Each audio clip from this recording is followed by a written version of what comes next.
Have you ever felt like you have too much stuff? You're not alone. In this episode, we'll be talking about simplicity. Stay tuned.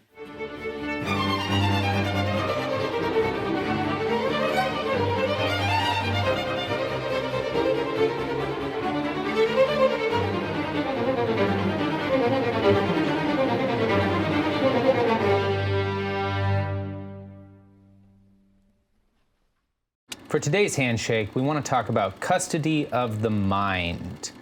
To focus our mind and heart on Christ and God's will takes a lot of prayer, practice, and diligent focus on what we allow into our mind.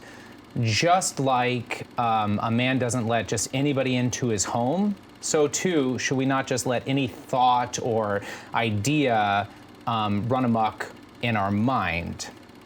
So this takes practice, it takes focus.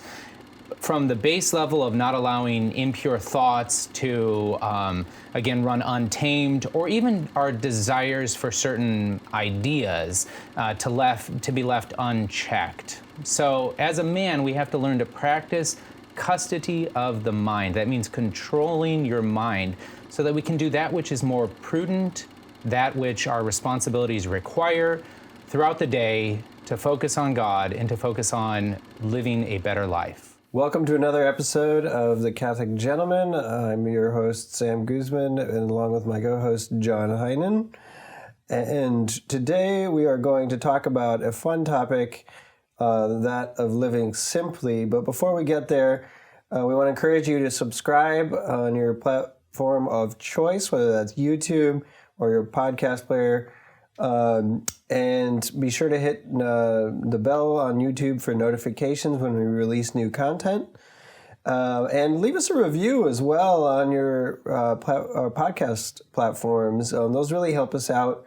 They help us get a little more attention with the algorithm. We really appreciate that. And then if you've enjoyed these podcasts and you've benefited from them, please consider supporting us financially on Patreon. Doesn't have to be much. $5 goes a long way towards helping us continue to produce high quality content like this. So check us out at patreon.com/CatholicGentleman. We've got a lot of great tiers, a lot of great rewards for our supporters.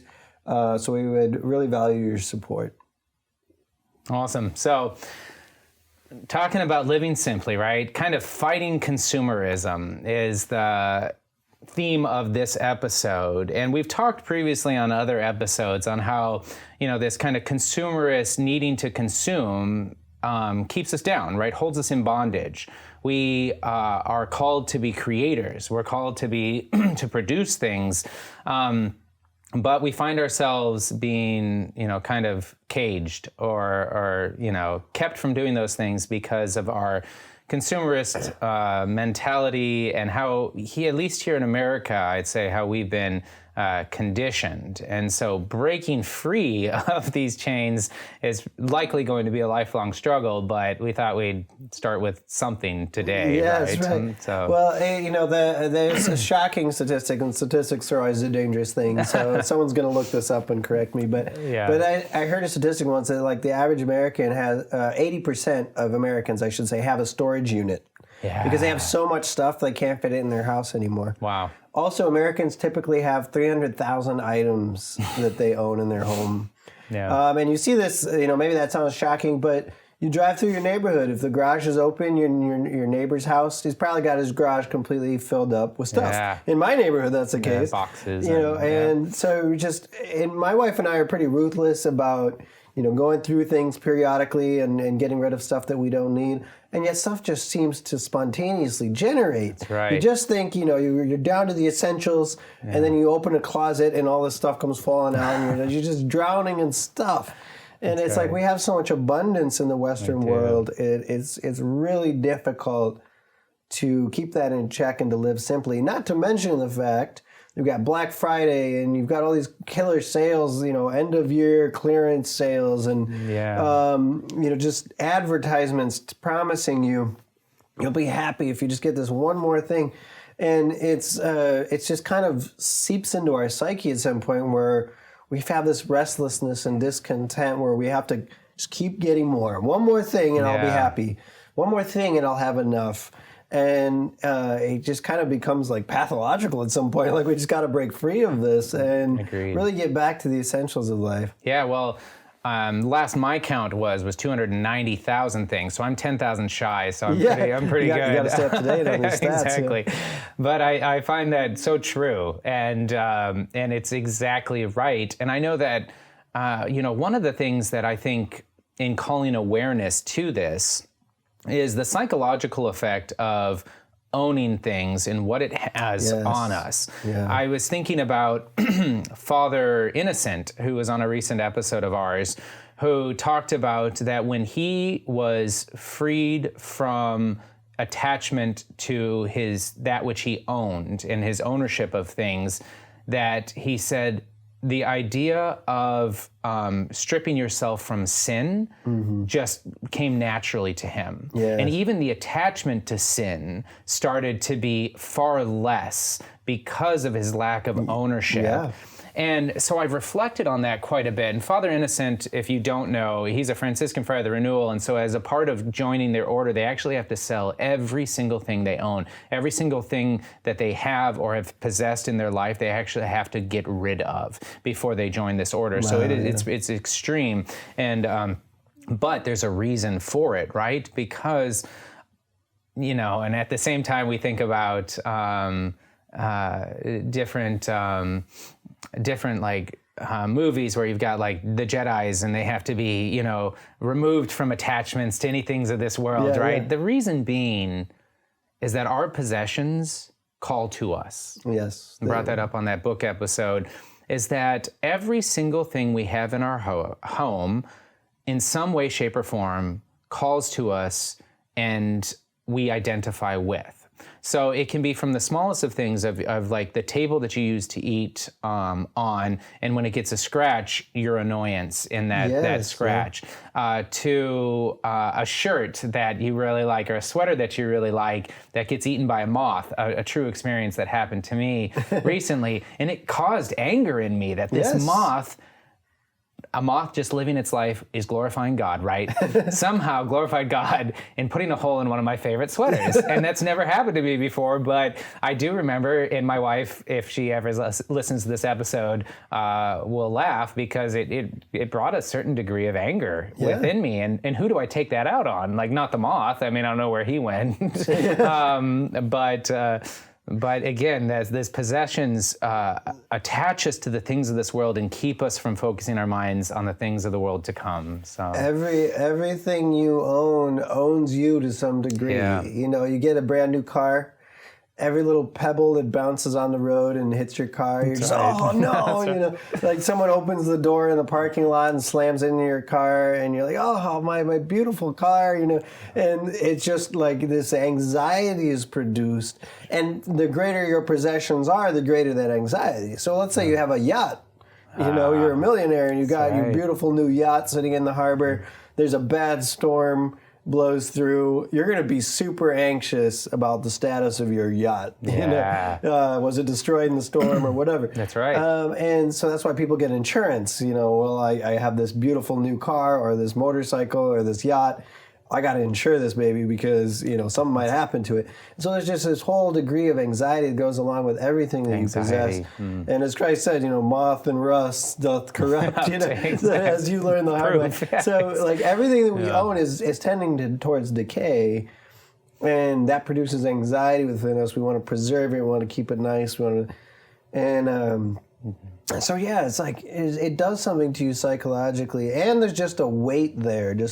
Sometimes you look around your house and there's just clutter. Yeah. And you're like, where did this even come from? Exactly. And it's like visually stressful sometimes to just see how much we have. And that's why my wife and I are like always trying to, purge. But it's still just like, again, just seems to spontaneously generate. It does. It's like so much easier to acquire things than it is to get rid of them. So hence the we really have storage to be unit. intentional about it in the Western world, because if you're not intentional about it, you're just gonna collect stuff. That's so true, and I think that we find ourselves falling into this cycle, right? Yes. Where we don't focus on that which we have, but we focus on that which we want, and I we can be good, well-meaning Catholics, right? who don't necessarily want to keep up with the Joneses. They're not necessarily looking at the neighbor's new car, wishing they had it. Maybe you've been able to remove that desire from within you. But when you look at your own home, when you look at your Amazon wish list, when you look at the various different things, we so frequently are focusing on not which is there beckoning us and calling us and possessions we have, but we find ourselves focused on that which we do not have. And this can go from consumables to collectibles, right? So it can be very frequently that we go over to a friend's house and we have, say a liquor or something like that we really enjoyed, or we saw a book on their shelf that, oh, I want that, and then you go home and you might have 1,000 books on your bookshelves, 500 which you haven't read yet, but you want to have that more. one. That's a big problem for me. I'll admit it. Yeah, and with the alcohol, same thing. You could have 30 different bottles of alcohol, but you tasted that one that you'd never had, that sweet elixir, and now you need that as well. And these are just two examples, but it's actually day in and day out throughout our days. If we don't keep ourselves in check, or we're not aware of this, how much we are thinking about the things which we do not have when we have no room in our lives to even physically put more into it. Exactly, yeah. And and we were talking about this before the show, but this idea of a scarcity mindset, where psychologically, as a survival mechanism, life used to be really hard for people before industrialization and easy abundance, but people used to subsistence farm, or they would have to can food for the winter. And if you didn't have enough food in your pantry for the winter, you would literally starve and die. Yeah. And likewise, and say you were millennia ago when people were hunter-gatherers and things like that.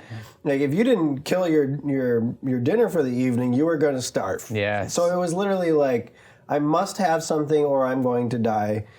And it's kind of burned into our psychology now that we have to have in order to survive. Well, of course, that's no longer true.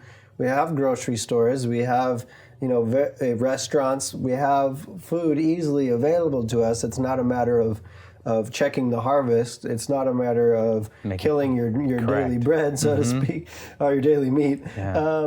But it is a matter that psychological principle of scarcity is a scary thing. Yeah. We must obtain to survive. That's still like burned into our psychology to some level. And we see this with people who came through the Great Depression. Yeah. Where they were like always a minute away from starvation or death. Talk about the Dust Bowl, like where I live in Oklahoma.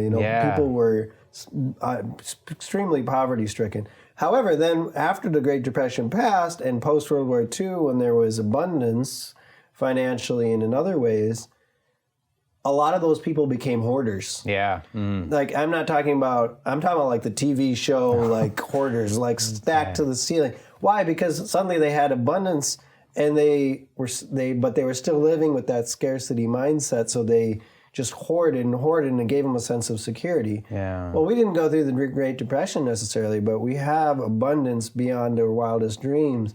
And we still have this scarcity mindset like burned into our psychology. So it's like we must obtain more in order to feel safe. Yeah. And to feel secure. And you see this with marketers. Marketers use this principle all the time.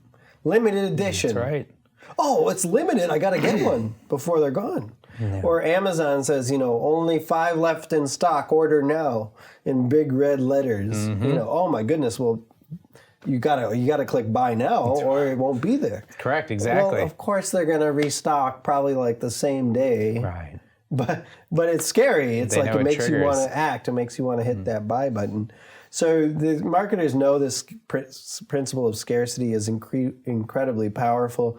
They use it on us all the time, and we're like, sitting ducks to this principle. But we have to be aware of it, and we have to realize that it's not real. That's right. There really is no scarcity in the Western developed world now. So yeah, I completely agree with scarcity, and we see it actually when COVID hit, right? Yes. Toilet paper, gone, right? And such an interesting thing, and I know that not going too deep into that, but when people thought the fear of being without, they went and hoarded everything. You would go to the stores. I experienced it recently at when we got our first freeze in Texas, right? And I was going to Walmart just to get like, I don't know, peanut butter or something. And the chicken, the cheese, the freezer food section, gone. Yes. I mean, not even like there was, cow tongue or something that nobody normally eats left. It was just gone. Yes, right. People are like, oh, Texas had that horrible freeze last year that, power grids just went out throughout the state. And so this first freeze that happened this year created this fear. And my wife and I talk all the time about the scarcity of how if something really did happen in America that like really caused us to be without, we would all die. Yes. Like we are all incapable of you can't eat your toilet paper. That's exactly right. And so, and we think about Costco and Sam's Club, and it makes sense for families that have, multiple kids and growing families and things like that. But Costco makes a ton of money on people that don't even have kids, right? Because they go, and not only do you get your daily bread, you don't even get your weekly bread, you get your 3 months bread. Yes, exactly. And that is what calls to us. It seeps into our very existence and our very mindset of life. And it's something that we as Catholics, we have to reject. And we have to find ways of rejecting it, because I brought up earlier that we as Catholics become these consumer Catholics, right? Where we are so fearful of being without that the idea of being generous or giving to others becomes more difficult. Yes. And I think about like Matthew Kelly's great study that he did on the 80-20 principle and how it withholds within the church. And he found that 80% of the finances within the church are covered by, it was under 7%, but like 6.8% or something of the parishioners. Wow. And volunteer hours, right? It was 6.4% of the parish covers 80% of the volunteer hours. Yeah. And so we're Catholics who know a higher call, who know a higher reality, yet this has affected us to the point where we're not even abiding by a secular 80-20 principle, where 20% are covering 80% of the budget or 20% are covering 80% of the volunteer hours. We're down below 7%. That's pathetic. And we see it as another thing that's triggered me within the church is when I look out at the faces of men in the church, we see this kind of lethargy, we see this malaise, we see this lack of vitality or energy within them at Mass on Sundays, and it begs the question, why? Yeah. And then when you get down into it, it's because they're coming to church with a consumerist mindset of, I need to do this to merit eternal salvation. Yes. And this is my obligation to get to heaven, instead of going to it with a sense of worship, adoration, awe and wonder, gratefulness and gratitude for Christ the King present in the Holy Eucharist, or the sacrament of the altar. And so we find that within ourselves, and I can accuse myself of many of the things that we've talked about, but being able to understand this higher calling that we as Catholics are called to is so paramount and important for our eternal reward and for our salvation and for doing what Christ has called us to do. Yeah. And I think you're so right, and we can bring this consumer mindset to the faith, absolutely. And I think, why is this? I think we have to realize to what a degree we're programmed by advertising and things like that. Basically, advertising exists to steal your happiness. Mm-hmm. You're happy, you're content, I've got enough, and then you see an ad. That's right. And all of a sudden you're restless, you're discontent. Oh, I need that. Right. And oftentimes it works at a subconscious level. We're not even consciously aware that these ads are doing it to us, but all of a sudden we just feel this restlessness. Or the upgrade cycle. Yeah. I have an iPhone 12, big, beautiful screen, long-lasting battery, powerful processor, most amazing phone ever, and then they come out with the iPhone 13. That's right. Darn it! Now I've got one number behind, even though there's absolutely nothing wrong with that phone. Like, Correct. it's absolutely a miracle of technology. It's not the iPhone 13, That's right. which only has like 2 seconds longer battery life and a 0.01 megapixel better camera. Yeah. You know, like, it's just, it that absurd. It eats Yeah. at us. Like, oh, I just got the latest. But you can say, oh, well, like you said, that's not me. I'm a Catholic. I don't do that. Okay, fine. But we also bring that consumerist mindset to the faith in the sense of, I need another rosary. I need to upgrade my rosary. All I have is this cheap 10-year-old rosary. Maybe it'll break in my pocket. I better get a new one. So then you get on and Google and that one's nice, but this one's nicer. Ooh, but this one has a crucifix I like better. Well, I like the color of these beads better. That's right. And before you know it, you're like bringing your consumerist mindset to shopping for Catholic goods, or I'm going to plaster my walls with Catholic artwork. So instead of shopping on Amazon, I'm just going to, buy Catholic artwork, and that'll like sate my need for something new and novel. Yeah. But or if I just had one more book and I listened to one more podcast, then I would be really holy. Yeah. But holiness is always one more Catholic book away. Holiness is always one more podcast or interview away. It's one more video series or program away. And we sell stuff in the Catholic Gentleman store, full disclosure. Yeah, exactly. And we have a podcast that we're recording right now, right? Yes. But the point being is that we need to be careful. Yeah. We need to be aware. We need to not sleepwalk through life. Yes. And think that all is well, that we're not consumers, when we really have just brought the same mentality to the faith. That's right. And what we really need to do is realize, when it comes to holiness, we have everything that we need. Yeah. We have the sacraments, freely available at every Catholic parish. We can pray anytime, anywhere. Yeah. Like, all the ingredients from holiness are there.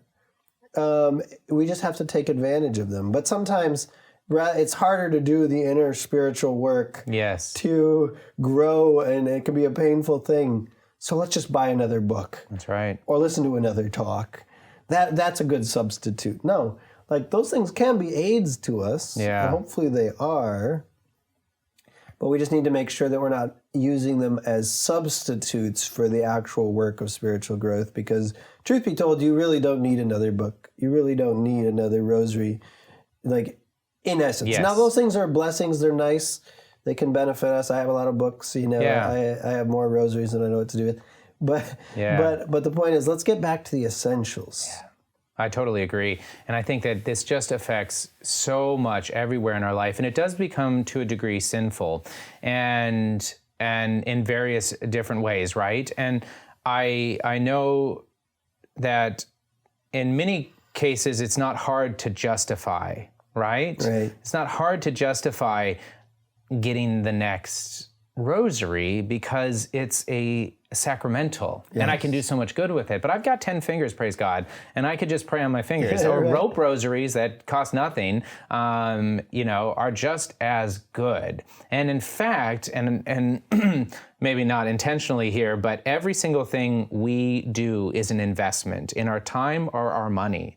And are we turning it over to God first before we click that buy now, one click button? Right. Because the issue is who can we be helping with it? What if we as Catholics gave God our first fruits, like it talks about in the Old Testament, right? We're not even giving 10%. I think the average, again, in that Matthew Kelly study, I think the average giving in Catholic is about 2% of their income.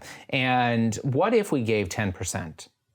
And I'm not going into the issue of God requires all and maybe you can't. Maybe you have to start at 2% and we need to grow towards that 10%. But what if we understood that 100% of everything we got was from a generous, loving God, and we were not focused on storing up things of this earth, like the saints, but we were focused on storing up things in heaven, and the things of this earth didn't matter because they pass away, and the things of heaven is where we should be focusing our attention on day in and day out. And by the way, at the Catholic Gentleman, we say it at every episode, be a man, be a saint. That's what we are called to do.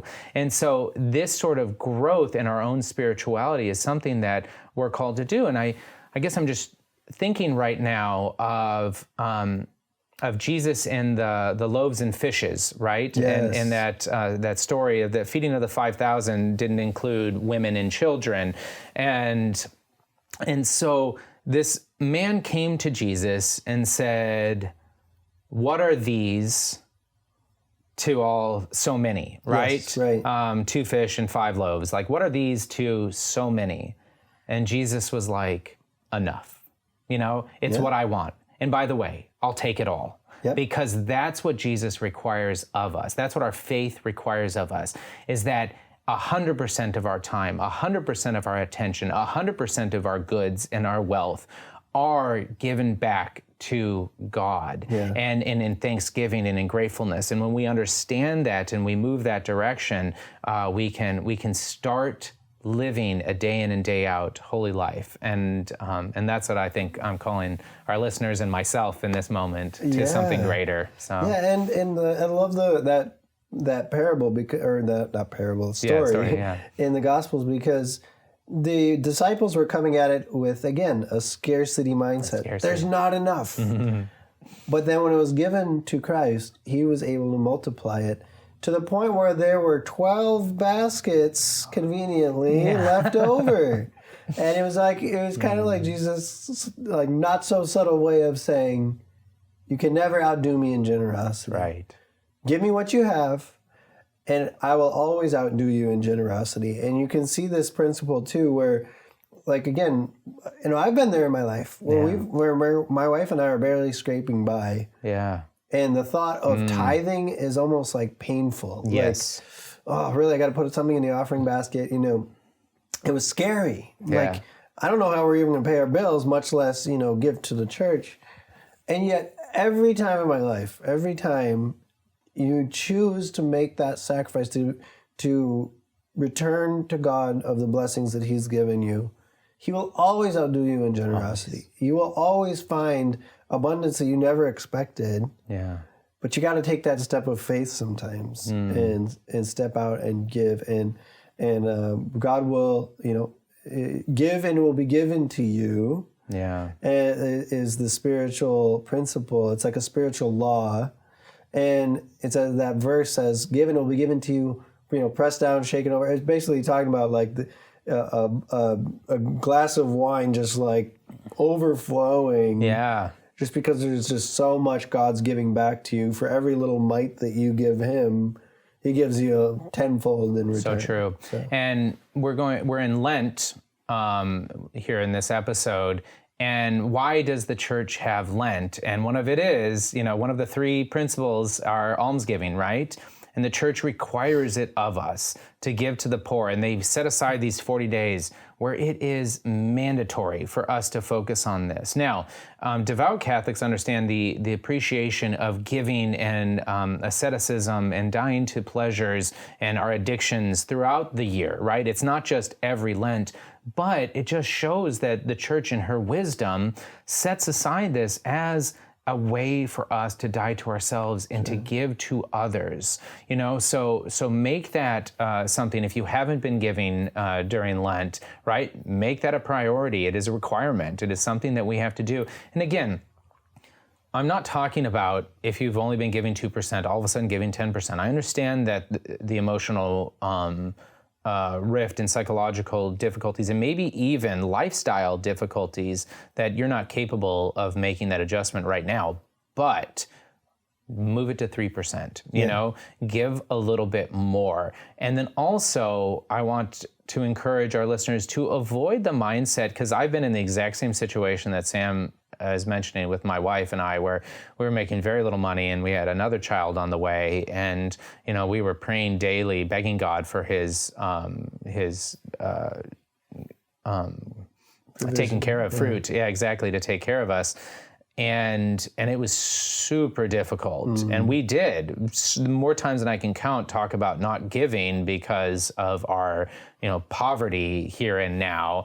But we always had to work against that in faith, that God was going to give us what we needed. He was going to take care of us. And that is such a beautiful thing. So don't have the mindset of, when I make $90,000 a year, then I will start giving $9,000. That's when I'll do it, right? Basically, when I have an overabundance in my subjective thought process, then I can give back, right? Start giving back now, because the generous heart is a heart onto God and is a heart that lives a happier, holier, and more joy-filled life. Yes, yeah. And, the three tools of the spiritual life that we're reminded of in Lent are prayer, fasting, and almsgiving. Yeah. And really, those are supposed to be the baseline of the Christian life. Those aren't just for Lent. Lent is an intensification of those things, perhaps, but they should really just be present in all of our lives at all times. So true. And so when we talk about almsgiving, it isn't just a Lenten practice. Like, we really need to be generous as Christians. We are called to give. And people say, well, does that mean I can't ever be wealthy or ever enjoy, the gifts of this earth or whatever? No, but what we need to do is make sure that we're being grateful for what we have. I love that Chesterton quote where he says, the aim of life is appreciation. Yeah. And there's no point and having more things if you don't appreciate them. That's right. Or appreciate the things that you do have. If you don't appreciate what you have, chances are God's not going to give you any more. That's right. Just to waste it on somebody who's ungrateful, So be content, seek to cultivate the virtue of contentment, and God will bless you inevitably. So true. Yeah, no, I completely agree. And I think just a word of understanding in this situation that I pulled in thought here is the Exodus story, right? And again, consumerist mindset, right? So the Jews had been freed by God through all of this intense, plagues and everything like that. They've been freed from God, from bondage, right? And did they go cross the Red Sea into paradise?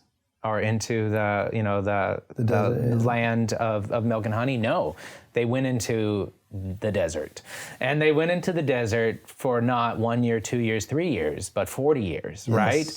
Because they were having to die to themselves, die to their desires. But I know in Exodus it talks about how the people of God grumbled against God and said, why did you take us out here to die? Better we should go back to Egypt, where we can have our fill of flesh and food. Basically, let us go back into bondage where we can have that abundance of flesh and food, than the freedom that God's calling us to, or the promised land that's going to be so much greater. Yeah. But if you're in this desert, know that it takes years to break ourselves from these habits, and we're in the process of breaking ourselves from them. And every time we do these episodes, I'm reignited with something that I've forgotten for maybe a few years, and haven't been intentionally practicing and working towards in my life. And this is one of them, right? Is that yes, I'll do Lent, I'll do Exodus 90, I'll add an extra 30 days of fasting or of abstinence from something throughout the year, but it's not a continuous part of my day in and day out existence, and it needs to be, right? But be weary of that mindset of falling back. This is too hard, or I'm not seeing anything better in this life, so I'm going to go back to purchasing, because then at least then I had that momentary happiness and that momentary security, of things. So I think that Exodus story is so great for us to reflect on during this Lenten time, but throughout all of life, and realize when you're dying to your consumerist habits in this case, it's going to take a long time for you to reap the full fruits and benefits. That doesn't mean that you're not going to start experiencing a happier life, but to really be shed of it. It's that lifelong battle. Yes, yeah. And I think too, the why did God send them into the desert like you're talking about? There was a sense in which the desert was a scary place. The desert is a place where death is always right around the corner. If you don't get enough food, you don't get enough water, you're toast. And you think about thousands of people in the desert and how hard it would be to feed that many people and to give water to that many people on a daily basis.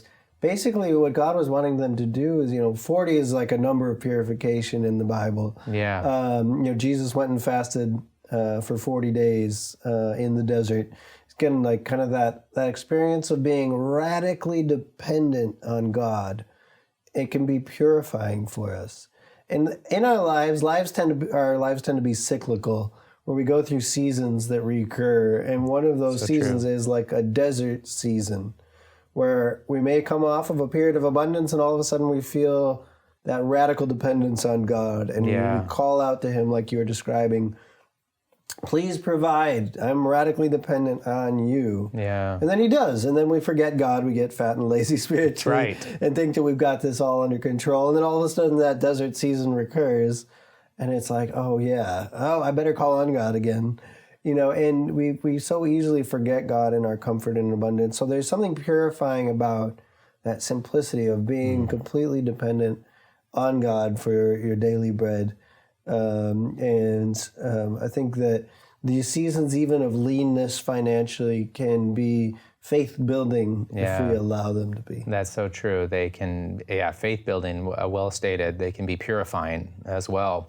And so continuing on this thought process of practically how we should live and what we should be doing that we've been kind of talking about, here or there, I'm reminded of a G.K. Chesterton quote as well, where he said, there are two ways to get enough, and one is to continually acquire, and the other way is to desire less. Yes. And I think that we're at a point where, psychologically speaking, we have to work towards desiring less. And so I encourage you to pray. I encourage our listeners to bring this to prayer and say, I do want to desire less. And maybe you think you don't have a lot of desires. Bring that to prayer as well and say, God, I feel like I'm good enough. I feel like I've got, I've rid myself of this consumerist desires that they're talking about on the Catholic Gentleman. I would bring that to prayer as well, because chances are there's always a deeper level of purification that we can undergo.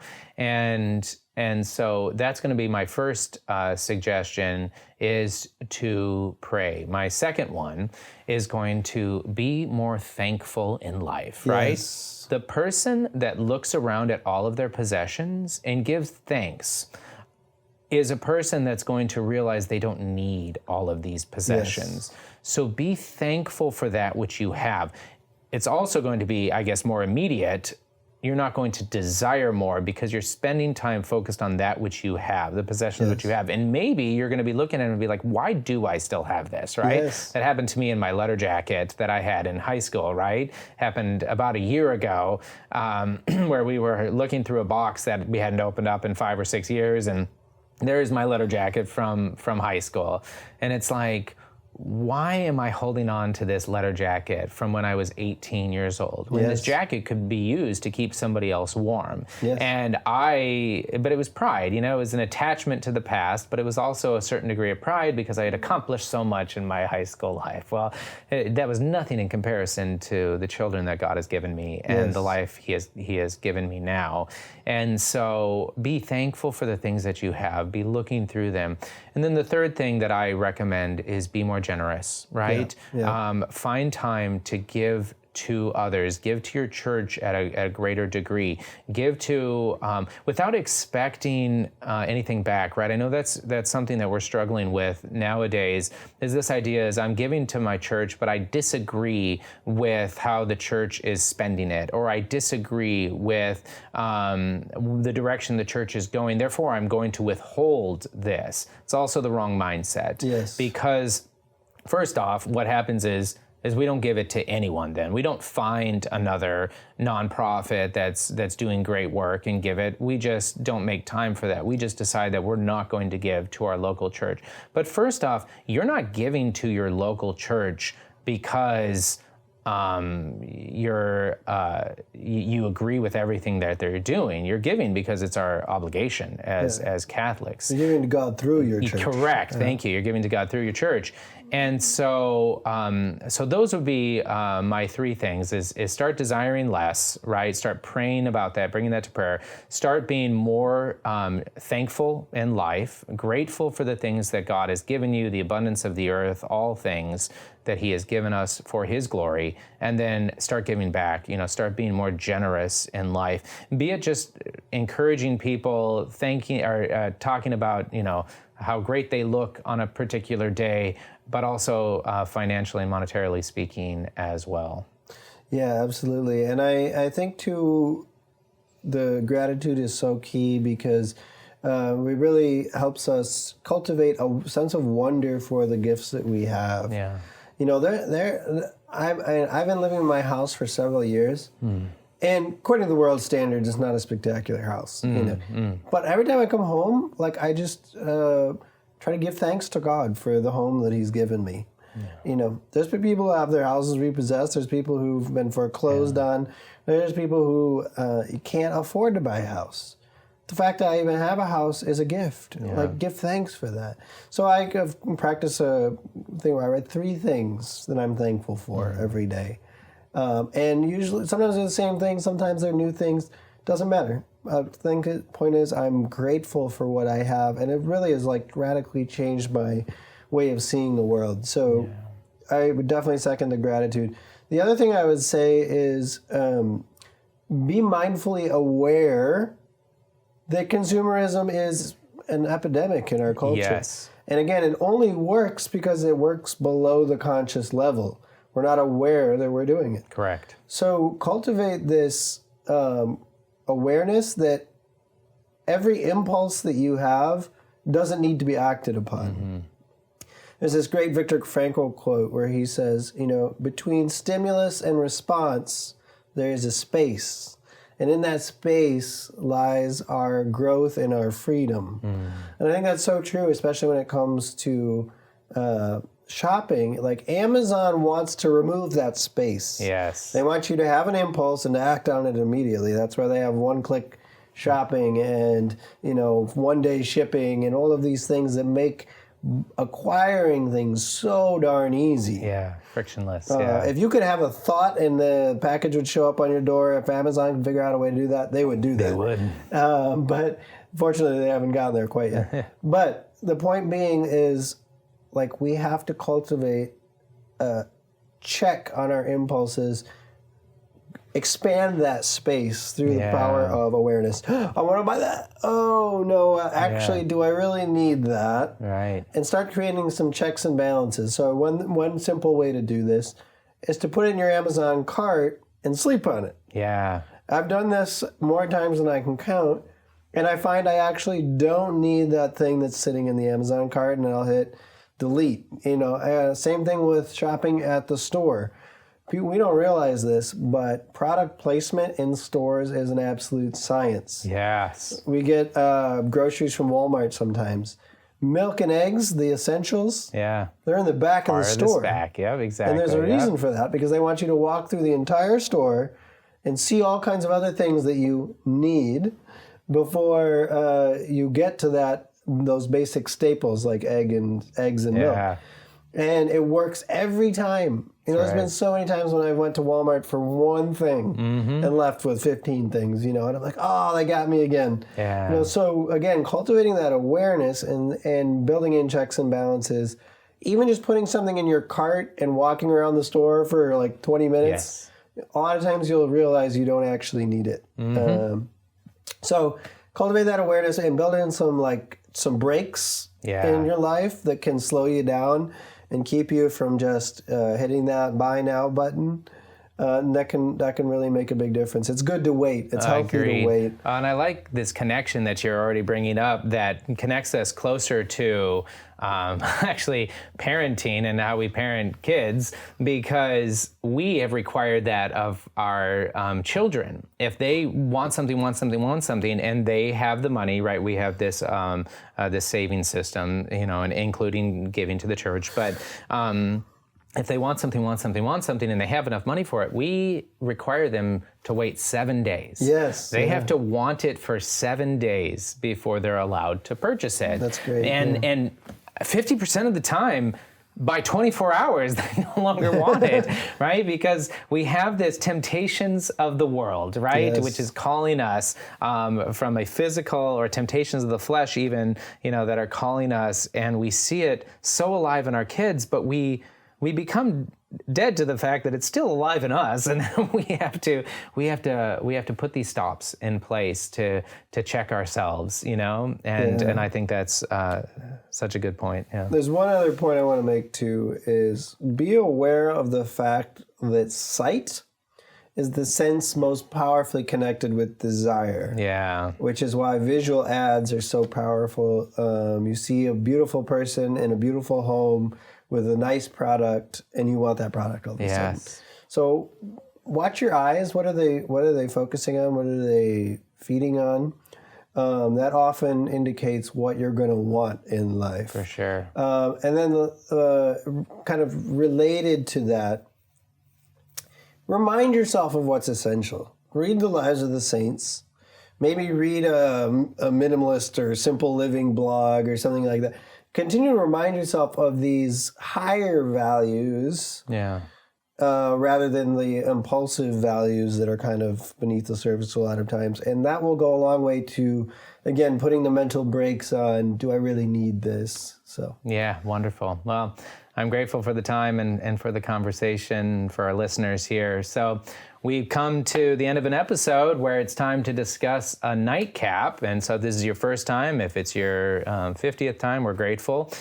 We like to talk about just manly things that can help us live better, that we appreciate, and that can be we can be thankful for. And so today we have a journal. Yeah. And so sort of a journal, more of a daytimer. Yes. I think if you look up the statistics on how many times people unlock or touch their phones during a day, it's shocking. And so if you're looking for a way to reduce some screen time, consider maybe getting a paper planner. Yes. This is mine. It's called the Monk Manual.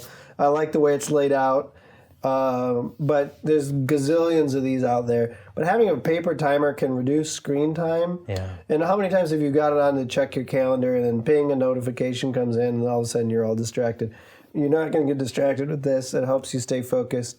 But having a physical day timer can be really just an enjoyable experience, especially if it's a nice one. Agreed. And providentially, we didn't intend on this, but the handshake today was custody of the mind. And what better way to help yourself focus on custody of the mind is when the opportunity to go down rabbit holes is reduced. And so that can help you prudently use your time wisely throughout the day, offering it to God, making sure you are making time for prayer and for holy readings and other things as well. So I appreciate you bringing that, Sam. Yeah. So as we end each of our episodes, be a man, be a saint. God bless.